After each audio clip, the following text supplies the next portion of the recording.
Exploremos de manera crítica el concepto de memoria histórica colectiva partiendo de dos preguntas incómodas. ¿Recordar es siempre un deber moral? ¿Y si nuestras memorias más sagradas, aquellas que nos unen como pueblo, fueran en realidad las cadenas que nos impiden alcanzar la paz? Estas no son preguntas cómodas. En un mundo saturado de aniversarios, monumentos y llamados a no olvidar, cuestionar la memoria se siente como una transgresión. Sin embargo, en medio de conflictos que se alimentan de agravios históricos, de heridas que se niegan a cerrar de generación en generación, estas preguntas se vuelven no solo necesarias, sino urgentes. Es en este terreno minado donde el periodista y analista político David Rieff nos invita a caminar. Su obra, Contra la memoria, no es una apología de la amnesia, sino una profunda y valiente advertencia. Es el fruto de una alarma que sonó en su conciencia mientras cubría las guerras en Bosnia, Ruanda y Kosovo, lugares donde la memoria colectiva no era un bálsamo, sino un arma. Resumen libro de David Rieff Contra la memoria. En este se explora de manera crítica el concepto de memoria histórica colectiva. Rieff argumenta que, contrariamente a la sabiduría popular, la memoria colectiva a menudo actúa como una fuerza destructiva, alimentando conflictos y rencores, como lo observó durante las guerras yugoslavas y en otros puntos críticos. El autor contrasta esta peligrosa forma de recuerdo con la historia crítica y sugiere que, en ciertas circunstancias, el olvido activo o la domesticación de la memoria pueden ser necesarios para lograr la paz y la estabilidad social. A través de numerosos ejemplos históricos y referencias filosóficas, como Renan, Nietzsche y Hal Watch, el libro cuestiona el imperativo moral de recordar a toda costa, señalando que la memoria es a menudo una construcción social moldeada por la política y la ideología, más cercana al mito que a la verdad histórica. Contra la memoria, el peligroso culto al recuerdo. Existe un dogma casi universal, encapsulado en la célebre advertencia de George Santayana: aquellos que no conocen su pasado están condenados a repetirlo. Esta idea ha elevado la memoria histórica a un imperativo moral, un deber sagrado que promete redención a través del recuerdo. Sin embargo, ¿y si esta promesa es falsa? ¿Y si, en lugar de un faro de paz, la memoria colectiva es a menudo una fuerza tóxica, una herida que se mantiene abierta deliberadamente para justificar el rencor y perpetuar la violencia? Esta es la tesis provocadora y profundamente inquietante del analista político y crítico cultural David Rieff. Forjada en el fuego de su experiencia como corresponsal en los conflictos de Bosnia, Ruanda e Israel-Palestina, su obra Contra la memoria nos obliga a cuestionar el culto moderno al recuerdo. Rieff argumenta que la memoria histórica colectiva, especialmente la que se aferra al victimismo, ha llevado con más frecuencia a la guerra en lugar de la paz, el rencor en lugar de la reconciliación.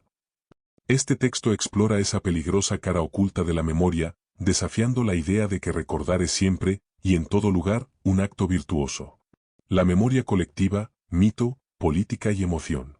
El primer y más fundamental error es creer que la memoria colectiva existe como un archivo objetivo del pasado. No es así. Como afirma Rieff, este concepto es, en realidad, una metáfora para la política, la ideología y también para las emociones. Lejos de ser un registro fiel, es un lienzo sobre el cual una comunidad proyecta sus necesidades, miedos y aspiraciones presentes. Esta idea tiene sus raíces en el trabajo pionero del sociólogo francés Maurice Halbwach, quien ya en la década de 1920 argumentó que toda memoria es una construcción social. Recordamos no como individuos aislados, sino como miembros de un grupo, y nuestros recuerdos son moldeados por los marcos sociales que nos dan sentido. Las sociedades, escribió Halbwach, reconstruyen su pasado, pero al hacerlo, inevitablemente lo deforman. Esta deformación no es accidental, es funcional. El pensador del siglo XIX Ernest Renan observó que las naciones se fundan no solo sobre un rico legado de recuerdos, sino también sobre una capacidad crucial para el olvido. La identidad nacional exige una narrativa selectiva, una edición cuidadosa del pasado que resalta momentos de gloria y sufrimiento compartido mientras borra convenientemente las contradicciones, las vergüenzas y las divisiones internas. La memoria colectiva, por tanto, se asemeja más al mito que a la historia. Es una herramienta emocional y política diseñada para forjar una solidaridad que la cruda y compleja verdad del pasado a menudo no podría sostener. Acompáñenme en esta reflexión, donde cuestionaremos uno de los pilares de nuestra era. El arsenal de la memoria, la revelación de Rieff. Para entender la provocadora tesis de David Rieff, es crucial comprender su origen. No nace de una especulación abstracta en un despacho académico, sino del barro y la sangre de los conflictos más brutales de finales del siglo XX. Como periodista en Bosnia, Ruanda y Kosovo, Rieff fue testigo directo de cómo el pasado se convertía en el combustible del presente. Vio, en sus propias palabras, cómo la memoria colectiva lograba que la propia historia no pareciera sino un arsenal de armas necesarias para continuar las guerras o para mantener una paz endeble y fría. Esta fue la alarma que lo llevó a describir la memoria histórica colectiva como un ejercicio tóxico y peligroso. Observó que, lejos de conducir a la paz, la memoria llevaba al rencor. Lejos de la reconciliación, alimentaba la determinación de vengarse. Y lejos del perdón, solidificaba el odio. Los ejemplos que nutren su argumento son tan contundentes como trágicos. En la antigua Yugoslavia, la batalla de Kosovo de 1389 era invocada en la década de 1990 para justificar la limpieza étnica. En Israel y Palestina, las memorias de sufrimiento de ambos pueblos se han convertido en la justificación de un ciclo de violencia aparentemente interminable. Entre los nacionalistas hindúes en la India, una lectura fraudulenta de la historia se utiliza para avivar el conflicto con las minorías. En cada uno de estos casos, la memoria colectiva se presenta no como un faro de verdad, sino como un grito de guerra. Esta revelación nos obliga a detenernos y preguntarnos, ¿qué es exactamente esto que llamamos memoria? ¿Y en qué se diferencia de la historia? Memoria versus historia, una distinción crucial. Para la salud de la convivencia cívica, es vital diferenciar entre el sentimiento de la memoria y la disciplina de la historia. Rieff, apoyándose en el historiador francés Pierre Nora, nos ofrece una distinción fundamental. La memoria es vida. Es afectiva, mágica, está en perpetua evolución y solo tiene capacidad para aquellos hechos que se adaptan a ella. La memoria está al servicio de la identidad y la solidaridad de un grupo. La historia, en cambio, es la reconstrucción, siempre problemática e incompleta, de lo que ya no es. Es una disciplina crítica que busca la distancia y la objetividad, aunque nunca las alcance por completo. La memoria histórica colectiva, entonces, está mucho más cerca del mito y de la política contemporánea que de la historia. Rieff la describe como selectiva, por lo general de autoservicio e históricamente cualquier cosa menos irreprochable. El nacionalismo, en particular, siempre elige el mito sobre la historia. Como advirtió el pensador Ernest Renan, las naciones se fundan tanto en un rico legado de recuerdos como en la necesidad de olvidar. Esta construcción mítica se evidencia en ejemplos flagrantes. Los nacionalistas escoceses hablan de William Wallace como si fuera un socialdemócrata medieval, proyectando sus ideales modernos sobre una figura histórica de la que apenas se sabe nada. Los nacionalistas serbios invocan la batalla de Kosovo como la gran tragedia nacional, ignorando deliberadamente que en esa batalla había tantos serbios luchando en el bando turco como en el otro. La memoria elige las versiones que fortalecen la identidad del grupo, sacrificando la complejidad y la verdad histórica en el altar del mito. Y es precisamente en esta construcción mítica donde emerge una de las figuras más peligrosas de la política moderna, la víctima. La paradoja de la víctima, cuando el sufrimiento justifica la violencia. La identidad de víctima se ha convertido en un capital político de inmenso poder. Reconocer el sufrimiento es un acto de justicia elemental, pero Rieff nos lanza una advertencia que resuena con una fuerza terrible. No hay nada más peligroso que una víctima con algo de poder. La lógica que describe es escalofriante. Las víctimas creen que, por haber sufrido, pueden hacer cualquier cosa. Su dolor se convierte en una licencia moral que justifica acciones que, en cualquier otro contexto, serían consideradas atroces. Esta mentalidad, según Rieff, conduce a una manera totalitaria de ver el mundo, donde la propia victimización borra la humanidad del otro. Los ejemplos que ofrece son directos y perturbadores. Los israelíes que, amparados en la memoria del Holocausto, bombardean Gaza.